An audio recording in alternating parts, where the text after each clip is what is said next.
What is it going on, everybody? Episode 6 of Alone. We are finally back on schedule. It's a miracle. Yeah, I've been way behind. Sorry about that. Let's get into this episode. First up, we're just going to jump straight in with Taz. We see right at the start of the episode, he builds a moose call out of paper birch bark, and it almost seemed like it had no bearing on the episode whatsoever. We saw him do it and make the call. The call sounded pretty good, and that was it. Like, will we see that again? Maybe not, but kind of a weird little moment to start things off. Taz builds another gill net. That could be good for him. Starting to make it seem like the time for regular fishing is slowly running out. Taz is actually shifting his focus away from spending his time fishing and more back into the woods and hunting. So, is it a little maybe too late for that second gill net? We'll just have to see.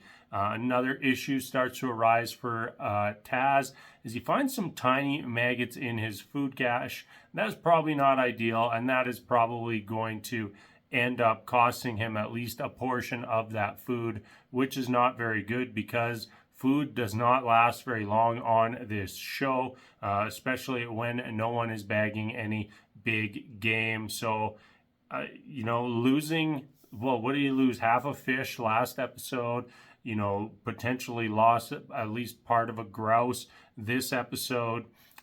Could end up being costly for Taz. We do see him go out hunting, finds a grouse, misses it twice, hunts through the wood, finds both of his arrows, and then somehow gets another shot and doesn't miss, and then shortly thereafter bags another. Looks like Taz is also starting to build a more permanent shelter.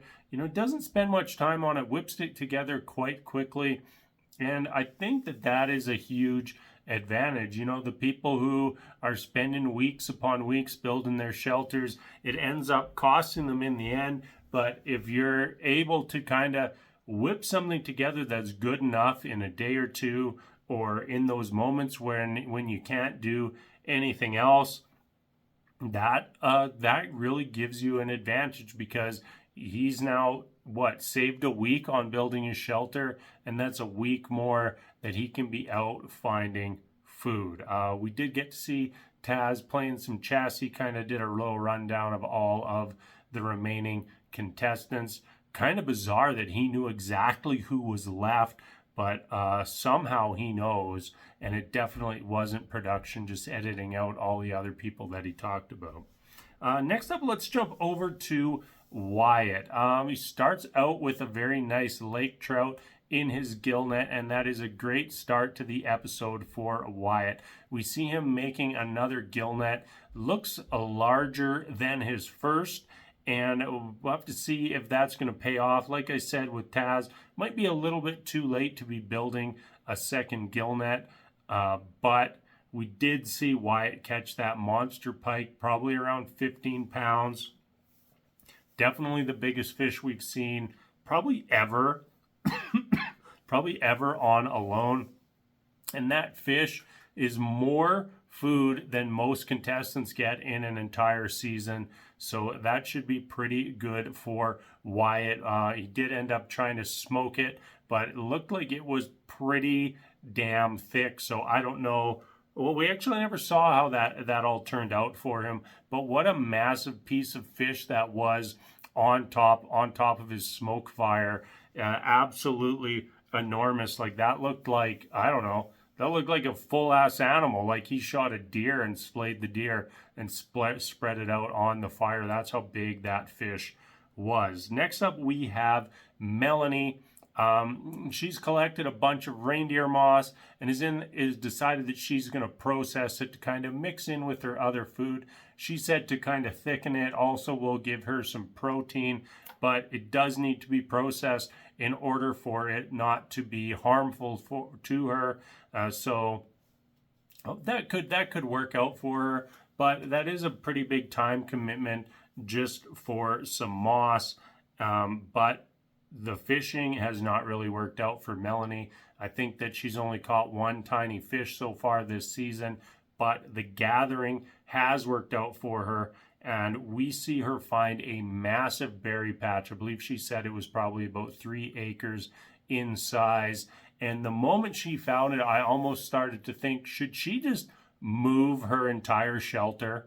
Just scrap her shelter, leave it where it is, and go build something closer to the berries, at least for while she's collecting them. Maybe just throw up something temporary that she can live in to get through a couple days, so she can really focus on just gathering all those berries instead of the whatever it was 2-kilometer hike or however long that hike was to get to the berry patch.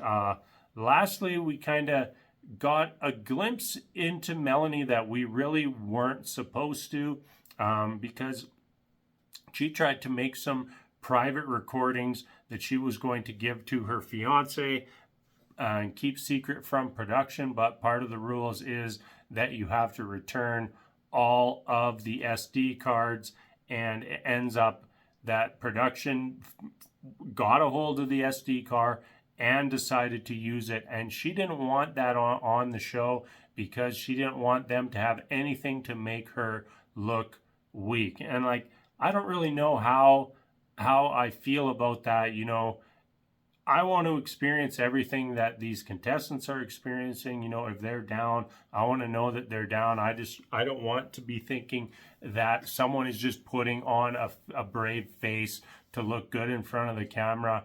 You know, if it's weak, somebody's weak or having moments thinking about tapping out or anything along those lines, if they're struggling, you know, I want to see that as part of the show. But on the other hand, you know, this was something that she intended to be private between herself and her fiance, and felt a little weird infringing in on that. So I don't know where everybody else stands on that, but I feel like you could kind of go either way. Lastly, we have Alan.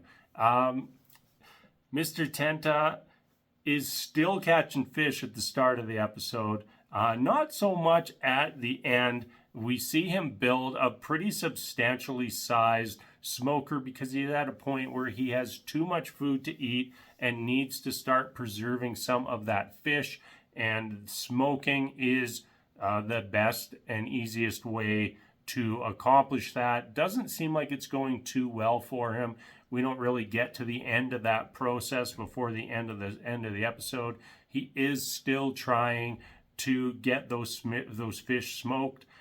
We do see him catch more fish after the smoker, but afterwards he drops his spool and it slides into the lake, and he quickly has to strip down, crawl into the lake to get it back. You know, the water in the lake is cold, but not yet freezing.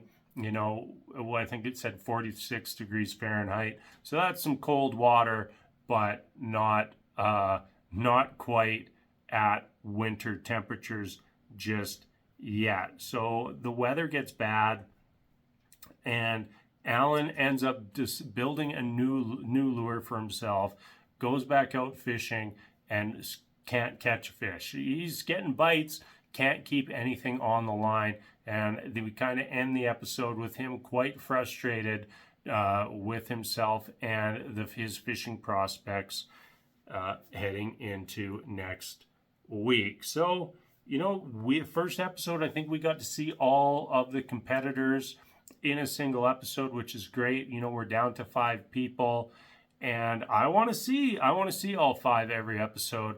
Makes it a little more interesting for me. Feel like I'm connecting a little bit more with each and every one of them when I actually see them every week, because otherwise, like, you miss somebody for a week and you kind of forget about them a little bit. But yeah, who's looking good? Taz was probably a bad episode for him. Last week I would have had him as one of the favorites. Wyatt, great week for him. He got 20 pounds of fish just off those 2 fish, or yeah, something like that. And you know, that is a substantial amount of food for on a lone Mikey, you know, pretty good week for him, but I just don't see him being our winner this season. Melanie, yeah, she leans in on the gathering enough. She could have a chance to go far. I don't know if that's going to be enough for her to win, but maybe a top 3 for Melanie would be a pretty good outcome considering she's basically had no protein the entire season. And lastly, Alan, you know, obviously ended poorly for him, losing all those fish, but I think he's got a strong chance to be a contender this season. So that's going to wrap things up for me this week. As always, everybody, thank you so much for watching, and until next time, we'll see you later.